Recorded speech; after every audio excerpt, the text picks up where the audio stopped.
एक बार एक कुत्ते ने मुर्गे को ताना मारा कि तुम सुबह 4 बजे गांव को जगाना शुरू कर देते हो, बांग देना शुरू कर दे हो, तुम जानते हो तुम्हारा भविष्य क्या है? तुम 8 बजे कटकर नाश्ते की प्लेट में मिलोगे। अच्छा, मुर्गे का भविष्य इसके सिवा है भी क्या? लेकिन कुत्ता ताना मारे मुर्गे को तो मुर्गा चुप नहीं रहता। मुर्गे ने कहा, हाँ मानता हूं मेरा भविष्य 8 बजे कटकर नाश्ते की प्लेट में आ जाना है।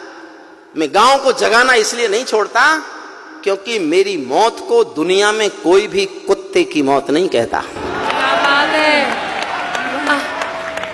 काश्मीर जो खुद सूरज के बेटे की राजधानी थी, डमरू वाले शिव शंकर की जो घाटी कल्याणी थी, काश्मीर जो भूमंडल का स्वर्ग बताया जाता था, जिसकी मिट्टी को दुनिया में अर्घ चढ़ाया जाता था, काश्मीर जो भारत माता की आंखों का तारा था, काश्मीर जो लाल बहादुर को प्राणों से प्यारा था, काश्मीर वो डूब गया था अंधी गहरी खाई में, फूलों की घाटी रोती थी मरघट की तन्हाई में, फूलों की घाटी। सल्यूट करता हूं आप, सल्यूट करता हूं। इतने थके हुए विष्णु सक्सेना के खूब थकाने के बाद भी आप ताली बजाने लायक बच गए। क्या बात है।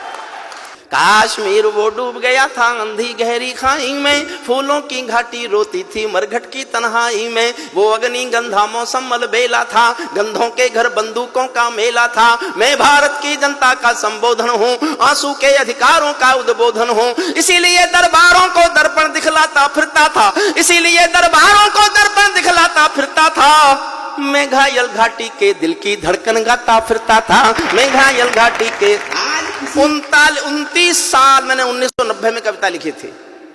और आदरणीय कठेरिया जी, आपको जानकर आश्चर्य होगा, इस कविता को मैंने 1990 में जब सबसे पहली बार लिखा तो मेरे पहले श्रोता थे श्रद्धेय अटल बिहारी वाजपेयी और श्रद्धेय लाल कृष्ण आडवाणी।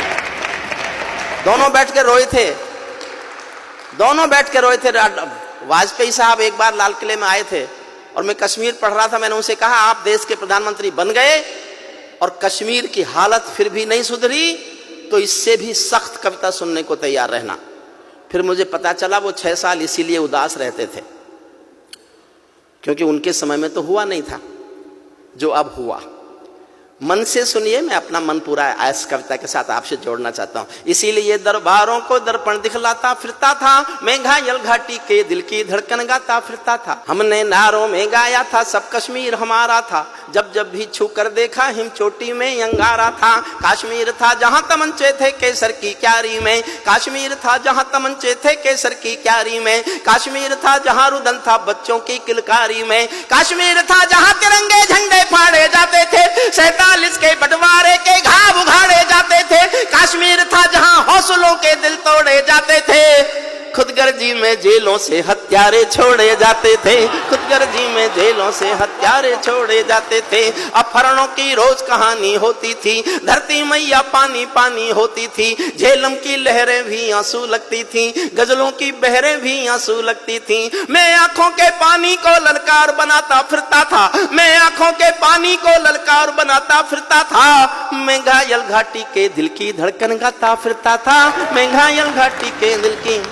काश्मीर था जहां गर्द में चंदा सूरज तारे थे, झरनों का पानी रक्तिम था झीलों में अंगारे थे, काश्मीर था जहां फिजाएं घायल दिखती रहती थी, गर्म हवाएं घाटी का राशि फल लिखती रहती थी, काश्मीर था जहां दरिंदों की मनमानी चलती थी, घर घर में एक 56 की दर्द कहानी चलती थी, काश्मीर था जहां हमारा राष्ट्रगान शर्मिंदा था, समर्थन करना जी भर के करना, काश्मीर था जहां हमारा राष्ट्रगान शर्मिंदा था, भारत माँ को गाली देकर भी खलनायक जिंदा था, भारत माँ को गाली देकर भी खलनायक जिंदा था, काश्मीर था जहां देश का सिर झुकाया जाता था।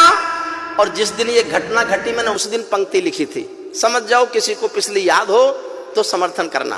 काश्मीर था जहां देश का मान गिराया जाता था, मस्जिद में गद्दारों को खाना भिजवाया जाता था, गूंगा बहरापन ओढ़े सिंह, गूंगा बहरापन ओढ़े सिंहासन था, गूंगा बहरापन ओढ़े सिंहासन था, लूले लंगड़े संकल्पों का भाषण था, फूलों की घाटी लाशों की मंडी थी, फूलों की घाटी लाशों की मंडी था, अनुशासन का पूरा दौर शिखंडी था, अनुशासन का पूरा दौर शिखंडी था, मैं इस कोढ़ी कायरता की लाश उठाता फिरता था, मैं घायल घाटी के दिल की धड़कन गाता फिरता था, मैं घायल घाटी के दिल की। हमको 2 आंसू नहीं आते थे अनहोनी घटना पर। 89 में 4.5 लाख कश्मीरी पंडित कश्मीर से मारपीट कर निकाले गए, उनकी बेटियों के साथ बलात्कार किए गए, संपत्ति छीनी गई, घरों में आग लगाए गए। अपने दिल पर हाथ रखकर सोचना, क्या दुनिया के इतिहास में इससे बड़ी कोई मॉब लिंचिंग हुई है क्या? आज किसी की गलती से एक हत्या पर देश में शोर मचा देते हैं, ये मॉब लिंचिंग है, होनी नहीं चाहिए, मैं समर्थन नहीं करता उसका। लेकिन 4.5 लाख लोगों का घर से बाहर निकाल देना अगर मॉब लिंचिंग नहीं थी तो हिंदुस्तान में कोई मॉब लिंचिंग होती नहीं। हमको 2 आंसू नहीं आते थे, मेरा साथ देना, मैं इतिहास खोल रहा हूं।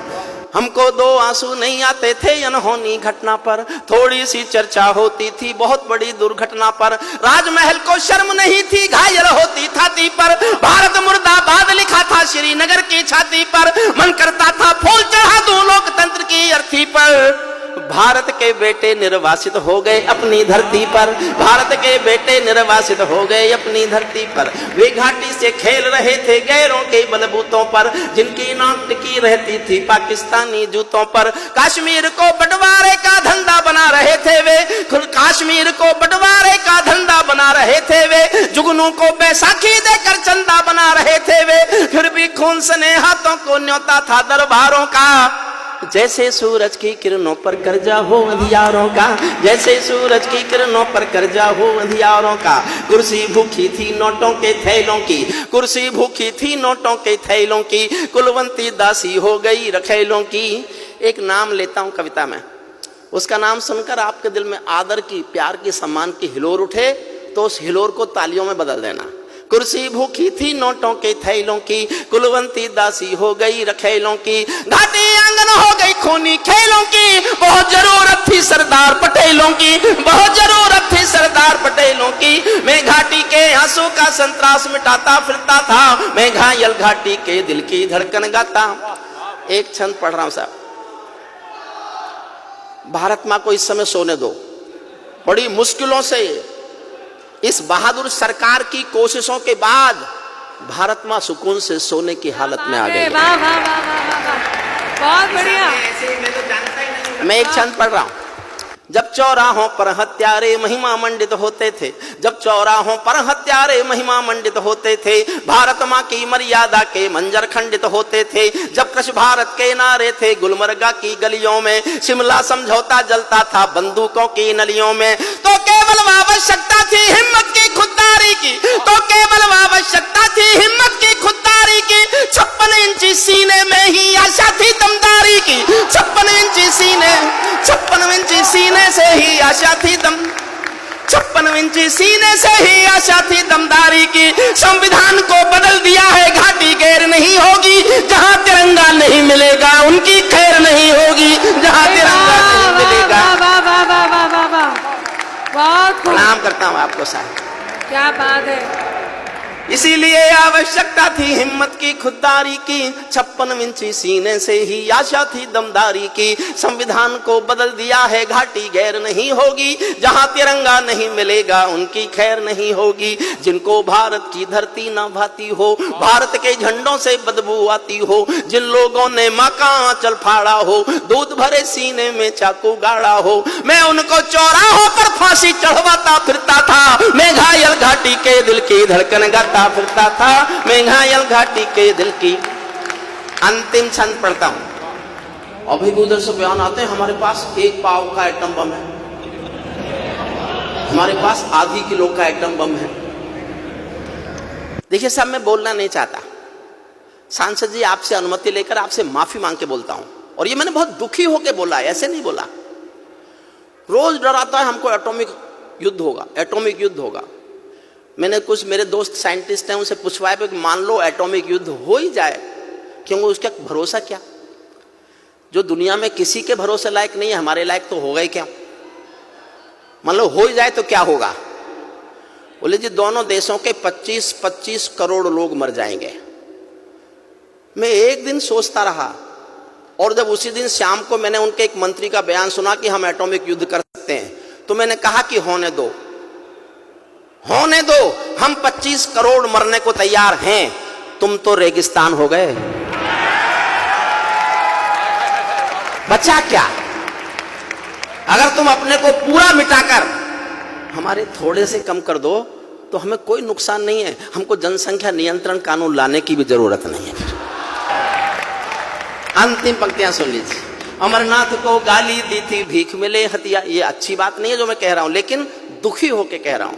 अमरनाथ को गाली दी थी भीख मिले हथियारों ने, अमरनाथ को गाली। अंतिम पंक्ति पर और जोश देना, फिर तय करेंगे कि आगे क्या करना है। अमरनाथ को गाली दी थी भीख मिले हथियारों ने, चांद सितारे टाक लिए थे खून लिपि दीवारों ने, इसीलिए नाकाम रही है कोशिश सभी उजालों की, क्योंकि ये सब कठपुतली है रावलपिंडी वालों की। अंतिम एक चुनौती दे दो सीमा पार पड़ोसी को, गीदड़ कायरता ना समझे सिंहों की खामोशी को। हमको अपने खट्टे मीठे बोल बदलना आता है, हमको अब भी दुनिया का भूगोल बदलना आता है, हमको अब भी दुनिया का भूगोल